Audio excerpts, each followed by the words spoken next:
రాముడి మంత్రం రావణ తంత్రం ప్రశ్న జోసెఫ్కు వైసీపీ అండదండలు కోర్టులో పొన్నవోలు టీం హాజరు రావణ్ సన్నిహితురాలకి జగన్ బ్లెస్సింగ్స్ గన్నవరం ఎయిర్పోర్ట్ వద్ద కలిసి భరోసా ఆమెను విచారణకు పిలిచే యోచనలో పోలీసులు వైసీపీ ఓడిపోయాక మరింతగా గరళం హిందూ మతం సనాతన ధర్మంపై విషయం పవన్ కళ్యాణ్పై తీవ్రమైన దోషంలో రావణ్ తమకు తెలుసన్న అంబటి రాంబాబు రాష్ట్రంలో కాష్టం రగిల్చేందుకే ఏదైతే ఉమ్మడి వ్యూహం అని క్వశ్చన్ మార్క్ పెట్టి ఆంధ్రజ్యోతి రాసింది వార్త. నేను అడుగుతా ఉన్నా సూటిగా, ఇప్పుడు ప్రశ్న రావణ్ వెనకాల మేమే ఉన్నామంటారు, ప్రొఫెసర్ నాగేశ్వర వెనకాల మేమే ఉన్నామంటారు, జడా శ్రవణ్ వెనకాల మేమే ఉన్నామంటారు, అదేవిధంగా చూస్తే ఏదైతే ప్రకాష్ రాజ్ వెనకాల మేమే ఉన్నామంటారు. అంటే మీ ఇంట్లో ఏదైనా ప్రాబ్లం వచ్చినా, మీ ఒంట్లో ప్రాబ్లం వచ్చినా, మీ ఇంట్లో కరెంటు పోయినా, మీ ఒంట్లో కూడా కరెంటు పోయినా మేమే కారణం అంటే ఇంకేం చెప్పాలి దానికి సమాధానం?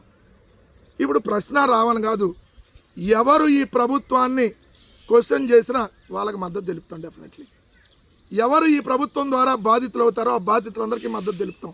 అది తెలుగుదేశం పార్టీ కార్యకర్త అయినా కూడా, తెలుగుదేశం పార్టీ కార్యకర్త అయినా, జనసేన కార్యకర్త అయినా, ఈ ప్రభుత్వం వల్ల ఎవరైనా బాధితులుంటే ఆ బాధితులందరికీ మద్దతు తెలిపింది వైఎస్ఆర్ కాంగ్రెస్ పార్టీ. అది యూట్యూబరా, జర్నలిస్టా, ఏదైతే జనసేన కార్యకర్త, లేదంటే తెలుగుదేశం కార్యకర్త, లేదంటే యూట్యూబరా కాదు. ఇక్కడ ఎవరైతే ఈ ప్రభుత్వం వల్ల నష్టపోయారో, ఈ ప్రభుత్వం ఎవరినైతే వేధింపులు చేస్తూ ఉందో, ఈ ప్రభుత్వం ఎవరి మీద అయితే తప్పుడు కేసులు పెడుతుందో వాళ్ళందరికీ ఖచ్చితంగా మద్దతు తెలుపుతాం.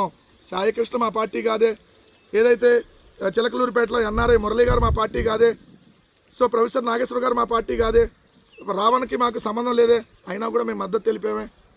అది వైఎస్ఆర్ కాంగ్రెస్ పార్టీ అంటే. సో దాన్ని ఏదో మీరు అడ్డం పెట్టుకొని ఏదో రావణ కాష్టం, ఇంకో కాష్టం, జగన్ గారిని వచ్చి ఆమె ఎయిర్పోర్ట్లో ఎవరైతే కలిశారు గమనాను అమ్మాయి, సో ప్రశ్న టీంకి సంబంధించినటువంటి ఎస్ డెఫినెట్లీ కలిసినప్పుడు సరేమ్మా దాని గురించి చూస్తారులే మన వాళ్ళు అని చెప్తారు. దాంట్లో తప్పేంటి? నా ఇష్టం, నేను ఎవరికైనా 99 పైసలకు భూములు ఇస్తా, అది కాదు కదా ఎడు చెబుతుంది. ఎవరికి అన్యాయం జరిగినా వాళ్ళకి మద్దతు తెలుపుతా ఉన్నాం. తప్పేంటి? ఎస్ తప్పేంటి అని అడుగుతా ఉన్నాం. మీరేమో ఇష్టం వచ్చినట్టుగా బరి తెగించి అక్రమంగా దేశద్రోహం కేసులు పెట్టేయచ్చా? ఈరోజు రావణ్ మీద దేశద్రోహం కేసు పెడితే రేపొద్దున మీ మీద పెట్టవచ్చు, రేపొద్దున ఎల్లుండి మీ ఇంకోళ్ళ మీద పెట్టవచ్చు. తెలుగుదేశం పార్టీ కార్యకర్త మీద కూడా రేపొద్దున ప్రశ్నించాడని చెప్పి చింతమనేని ప్రభాకర్ తీసుకెళ్ళి అదే కేసు పెట్టిస్తే ఏం చేస్తారు మీరు? దయచేసి గమనించమని చెప్తా ఉన్నా, ఎంత దుర్మార్గాలు చేస్తూ ఉన్నదో ఈ కూటమి ప్రభుత్వం. ఇక్కడ ఇంకొకటి చూస్తే ఇక్కడ రౌండ్ టేబుల్తో రాజకీయం అంట. అంటే ఇది కమ్యూనిస్ట్ పార్టీల వెనకాల కూడా ఇప్పుడు మేమే ఉన్నావా? కమ్యూనిస్ట్ పార్టీ కనపడ ఏబీ వెంకటేశ్వరరావు వెనకాల వైసీపీ ఉంది. ఎందుకంటే ఏబీ వెంకటేశ్వరరావు దీన్ని ప్రశ్నించాడు కాబట్టి. కమ్యూనిస్టులు దీన్ని క్వశ్చన్ చేస్తున్నారు కాబట్టి కమ్యూనిస్ట్ వెనకాల వైసీపీ ఉంది. ప్రొఫెసర్ నాగేశ్వర వెనకాల వైసీపీ ఉంది. చెప్పండి, తెలంగాణ జర్నలిస్ట్ వెనకాల వైసీపీ ఉంది. కొద్దిగా బుద్ధి జ్ఞానం లేదా మాట్లాడటానికి? ప్రతిరోజు ఇదేనా తప్పుడు సమాచారం జనాల్లోకి? సో ఇదండి అసలు సంగతి.